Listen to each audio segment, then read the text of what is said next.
Here's the complete history of funeral rituals from the Viking Age. The Viking funeral conjures a very specific image in the popular imagination. The great boat loaded with gold and silver floats out into the bay, blazing in the evening gloom as a great warrior ascends to Valhalla. Is any of that true though?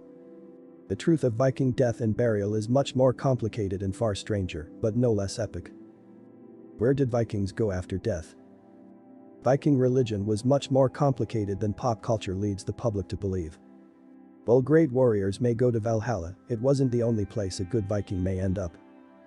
The dead Viking may also go to Hell, Folkvangr, the realm of Ran, or simply remain in their burial mound. Ran took dead sailors drowned at sea, and many Norse remained in their burial homes, but the qualifications for Hell and Folkvangr are a little blurrier. All this goes without discussing the complexities of Norse ghosts and the Walking Dead.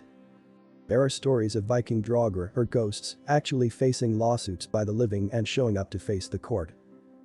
Did Vikings really burn their dead in boats?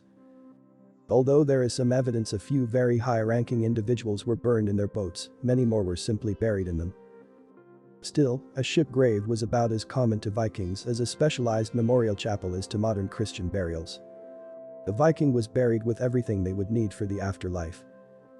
Not many Vikings needed an entire boat, especially compared to the needs of the living, and so very few earned a seafaring vessel in their grave goods. More often, Vikings had a ship-shaped burial mound. It gave the dead an impression of a ship, and the community didn't have to sacrifice one of their most valuable assets.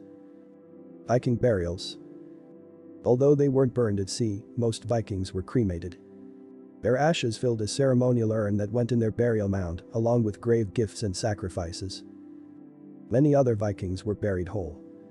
People we call Vikings came from several Scandinavian cultures, and there were differences in burial rites and funeral traditions. Essentially all Vikings, however, were at least buried with the tools and wealth they would need in the next life, wherever that may be. Common burial gifts included everyday items like pottery and good clothes alongside weapons and transportation.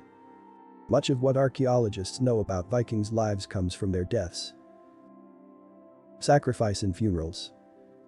Cultures all over the world practiced ritual sacrifice to prepare individuals for the afterlife, and the Vikings took these preparations seriously. The living had to sacrifice not only the dead's gold, household goods, and best clothes, but frequently the deceased's pets, horses, and favored servants during the funeral as well. Slavery was a key part of Viking life, and many Viking burial mounds include ritually butchered men and women. These unfortunate servants escorted the dead into the great beyond. Filling in the blanks. Historians will probably never understand the Vikings as well as they'd like for one simple reason. The Vikings did not keep written records. Information that doesn't come from burial mounds stems from records and reports by Viking trading partners, raid victims, and heavily biased Christian missionaries, centuries after the height of the Viking Golden Age. Although it probably wasn't how they imagined changing the world after their deaths, it's a good thing the Vikings were so prepared for the afterlife, because their graves are telling their stories today.